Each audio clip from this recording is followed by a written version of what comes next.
Bien-aimés, mes salutations fraternelles en Jésus-Christ. Bethléem, maison du pain ou maison du combat.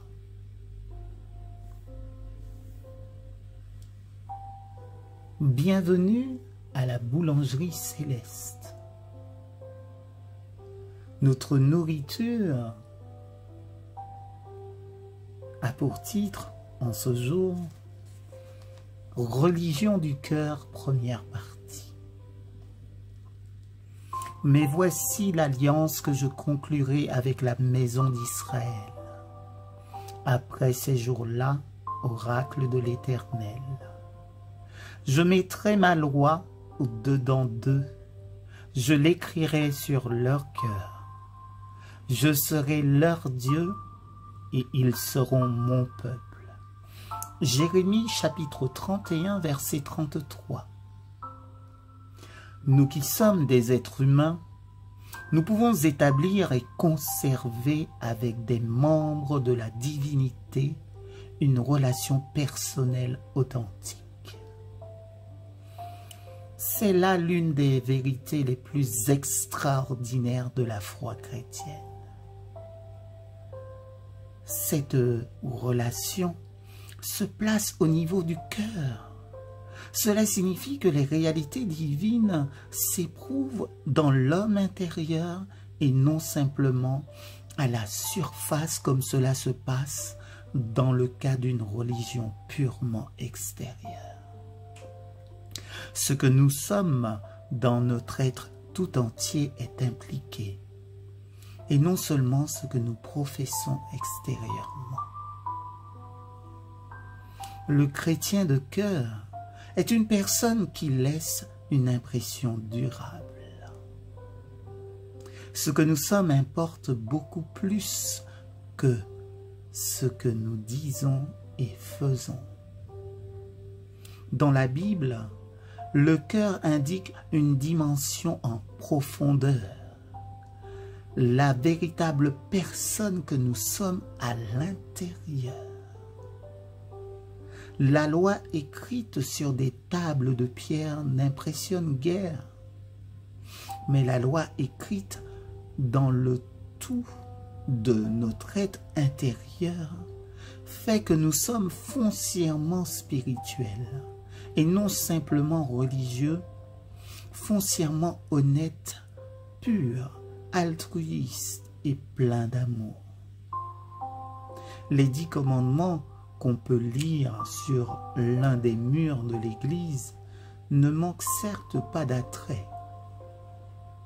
Mais ces 10 commandements considérés comme une partie de notre être même et influençant la qualité de notre obéissance et de notre christianisme, voilà l'œuvre de Dieu la plus considérable qui puisse se voir.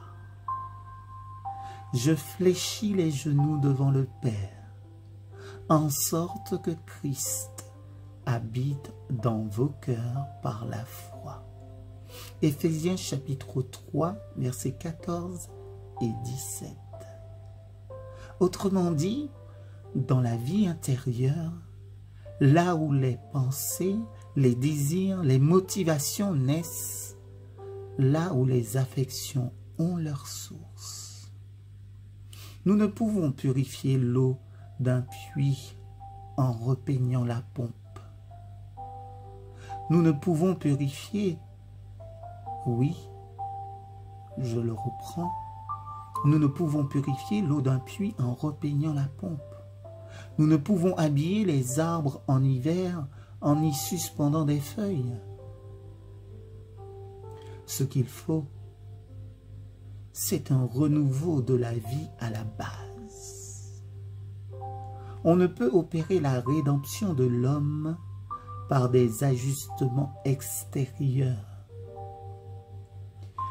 Les plus grandes œuvres du Christ ne sont ni la transformation de l'eau en vin, ni la résurrection de Lazare.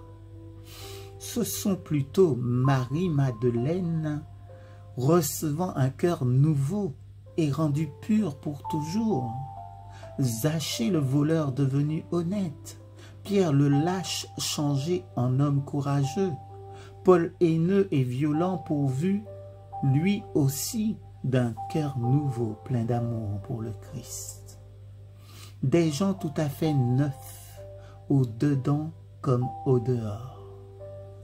Apprenons à prier pour que le Christ vivant soit réfléchi dans la totalité de notre être.